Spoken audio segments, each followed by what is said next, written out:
ಬಿಸಿಲಿಲ್ಲದೆ ಮನೆಯಲ್ಲೇ ಒಣಗಿಸ್ಕೊಂಡು ತುಂಬ ರುಚಿಯಾಗಿ ಸುಲಭವಾಗಿ ಈ ಹಪ್ಪಳನ ಮನೆಯಲ್ಲೇ ಹೇಗೆ ಮಾಡ್ಕೊಳ್ಳೋದು ಅಂತ ಇವತ್ತು ನಾನು ನಿಮಗೆ ತೋರಿಸ್ಕೊಡ್ತಾ ಇದ್ದೀನಿ. ಅದು ಕೂಡ ಸಬ್ಬಕ್ಕಿನ ಉಪಯೋಗಿಸ್ಕೊಂಡು ಮಾಡ್ತಾಯಿದ್ದೀನಿ. ತುಂಬಾ ಆರೋಗ್ಯಕರ ಹಾಗೆಯೇ ಅಷ್ಟೇ ರುಚಿಕರ ಈ ಹಪ್ಪಳ. ಮೊದಲನೇದಾಗಿ ನಾನಿಲ್ಲಿ ಒಂದು 1/4 kg ಆಗುವಷ್ಟು ಸಬ್ಬಕ್ಕಿನ ತಗೊಂಡಿದ್ದೀನಿ. ಅಂದರೆ ಒಂದು ಬೌಲ್ ಅಳತೆನಲ್ಲಿ 1 ಬೌಲ್ ಆಗುವಷ್ಟು ಸಬ್ಬಕ್ಕಿನ ತಗೊಂಡು ಒಂದು ಮಿಕ್ಸರ್ ಜಾರಿಗೆ ಹಾಕ್ಕೊಂಡು ತರಿಯಾಗಿ ರುಬ್ಬಿ ತಗೊಂಡಿದ್ದೀನಿ. ಆಮೇಲೆ ಈ ರೀತಿ ಒಂದು ದೊಡ್ಡ ಪಾತ್ರೆಯಲ್ಲಿ 4 ಬಟ್ಲಾಗುವಷ್ಟು ನೀರನ್ನ ಸೇರಿಸ್ಕೊಳ್ಳಿ. ಯಾವ ಬೌಲ್ ಅಳತೆನಲ್ಲಿ ನೀವು ಸಬ್ಬಕ್ಕಿ ತಗೊಳ್ತೀರಲ್ಲ ಅದೇ ಬೌಲ್ ಅಳತೆನಲ್ಲಿ ನೀರನ್ನ ಹಾಕ್ಕೊಳ್ಬೇಕಾಗತ್ತೆ. ನೀರು ಸ್ವಲ್ಪ ಜಾಸ್ತಿನೇ ಹಿಡಿಸುತ್ತೆ. ಮೊದಲು ನಾನಿಲ್ಲಿ 4 ಬಟ್ಲಾಗುವಷ್ಟು ನೀರನ್ನ ಹಾಕ್ಕೊಂಡಿದ್ದೀನಿ.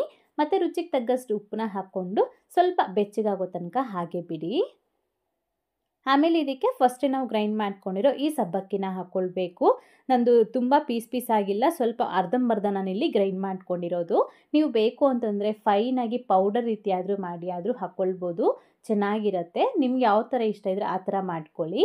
ನಂದಿಲ್ಲಿ ಸ್ವಲ್ಪ ತರಿಯಾಗಿದೆ, ಸ್ವಲ್ಪ ಪುಡಿ ಆಗಿದ್ರೇ ಚೆನ್ನಾಗಿರುತ್ತೆ ಟೇಸ್ಟು. ಹೀಗೆ ಇದನ್ನು ಚೆನ್ನಾಗಿ ಬೇಯಿಸ್ಕೊಳ್ಬೇಕು. ಅದು ಸ್ವಲ್ಪ ಬೆಚ್ಚಗಾಗ್ತಾ ಇದ್ದಂಗೆ ನಮಗೆ ಸ್ವಲ್ಪ ಗಟ್ಟಿಯಾಗುತ್ತೆ. ಹಾಗೆ ಇದಕ್ಕೆ ಮತ್ತೆ ಸ್ವಲ್ಪ ನೀರನ್ನ ಸೇರಿಸ್ಕೊಂಡು ಚೆನ್ನಾಗಿ ಬೇಯಿಸ್ಕೊಳ್ಳಿ. ನೀಟಾಗಿ ಗಂಜಿ ರೀತಿ ಹಾಕಬೇಕು. ಆ ವೈಟ್ ಆಗಿ ನಮಗಿದು ಕಾಣಬಾರ್ದು. ಪ್ಲೇಟ್ನ ಮುಚ್ಚಿ ಆಗಾಗ ಮಿಕ್ಸ್ ಮಾಡ್ಕೊಳ್ತಾ 10 ರಿಂದ 15 ನಿಮಿಷಗಳ ಕಾಲ ಚೆನ್ನಾಗಿ ಬೇಯಿಸ್ಕೊಳ್ಬೇಕು. ತುಂಬ ಗಟ್ಟಿಯಾಗಿ ಆಗ್ತೀರಾ, ಸ್ವಲ್ಪ ತೆಳ್ಳಗೆ ಮಾಡ್ಕೊಳ್ಳಿ. ಆನಂತರ ಇದಕ್ಕೆ ನಾನಿಲ್ಲಿ ಒಂದು 2 ಆಲೂಗಡ್ಡೆನ ದೊಡ್ಡದಾಗಿ ತುರ್ಕೊಂಡು ಹಾಕ್ಕೊಳ್ತಾ ಇದ್ದೀನಿ. ನಿಮಗೆ ಇಷ್ಟ ಇದ್ದರೆ ಹಾಕೋಬೋದು, ಇಲ್ಲಾಂದರೆ ಪ್ಲೈನ್ ನೀವು ಬರೀ ಸಬ್ಬಕ್ಕಿ ಎಲ್ಲಾದರೂ ಮಾಡ್ಕೊಳ್ಬೋದು. ಆನಂತರ ಒಂದು ಸ್ವಲ್ಪ ಕ್ಯಾರೆಟು ಅದೇ ರೀತಿ ತುರ್ಕೊಂಡು ಹಾಕ್ಕೊಂಡಿರೋದು, ಮತ್ತು ಸ್ವಲ್ಪ ಕರಿಬೇವಿನ ಸೊಪ್ಪು ಹಾಗೆಯೇ ಒಣಮೆಣ್ಸಿನ್ಕಾಯಿನ ಸಣ್ಣದಾಗಿ ಕಟ್ ಮಾಡಿ ಹಾಕ್ಕೊಂಡಿದ್ದೀನಿ.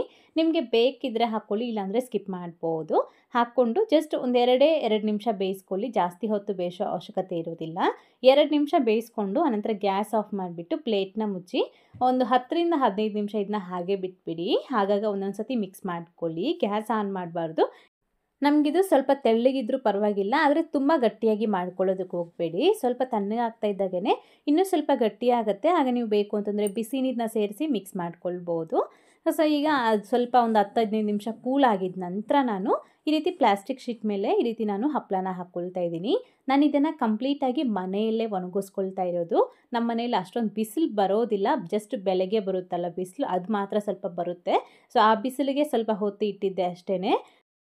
ಹಾಗೆ ನಾನು ಆಗಲೇ ಜೀರಿಗೆ ಹಾಕೋದಕ್ಕೆ ಮರ್ತಿದ್ದೆ. ಜೀರಿಗೆನ ಹಾಕ್ಕೊಂಡು ಈಗ ಮಿಕ್ಸ್ ಮಾಡ್ಕೊಳ್ತಾ ಇದ್ದೀನಿ. ಅದನ್ನು ಬೇಯಿಸುವಾಗ ಜೀರಿಗೆ ಹಾಕ್ಕೊಳ್ಳೋದಕ್ಕೆ ಹೋಗಬೇಡಿ. ಆಮೇಲೆ ಇಳಿಸಿದ ಮೇಲೆ ಜೀರಿಗೆನ ಹಾಕ್ಕೋಬೋದು.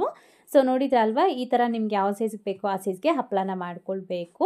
ನಾನು ಇದನ್ನು ಕಂಪ್ಲೀಟಾಗಿ ಹೇಳಿದ್ನಲ್ವ, ಮನೆಯಲ್ಲೇ ಒಣಗಿಸ್ಕೊಂಡಿರೋದು.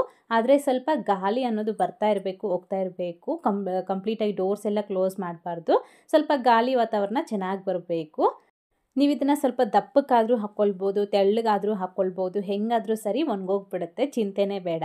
ಸ್ವಲ್ಪ ಒಂದು 3-4 ದಿವಸ ಬೇಕಾಗತ್ತೆ ಮನೆಯಲ್ಲಿ ಒಣಗಿಸ್ಕೊಳ್ಳೋದಾದರೆ. ಸೊ ನೋಡಿದ್ರಲ್ವ, ನಾನಿಲ್ಲಿ ಕಂಪ್ಲೀಟಾಗಿ ಒಣಗಿಸ್ಕೊಂಡಿದ್ದ ನಂತರ ನಾನು ನಿಮಗೆ ತೋರಿಸ್ತಾ ಇದ್ದೀನಿ ಎಷ್ಟು ಚೆನ್ನಾಗಿ ಡ್ರೈ ಆಗಿದೆ ಅಂತಂದ್ಬಿಟ್ಟು. ಮೊದಲು ಸ್ವಲ್ಪ ಹೊತ್ತು ಫ್ಯಾನ್ ಕೆಳಗಡೆ ಇದನ್ನ 1 ಅವರ್ 2 ಅವರ್ ಹಾಗೆ ಬಿಡಬೇಕು. ಅದಾದಮೇಲೆ ನಾರ್ಮಲ್ ಗಾಳಿ ಬರ್ತಾ ಇದ್ದರೆ ನಮಗೆ ಚೆನ್ನಾಗಿ ಒಣಗೋಗ್ಬಿಡತ್ತೆ. ನೆಕ್ಸ್ಟ್ ಒಂದು 3-4 ಡೇಸ್ ಆದಮೇಲೆ ನಾನು ನಿಮಗೆ ತೋರಿಸ್ತಾ ಇರೋದು.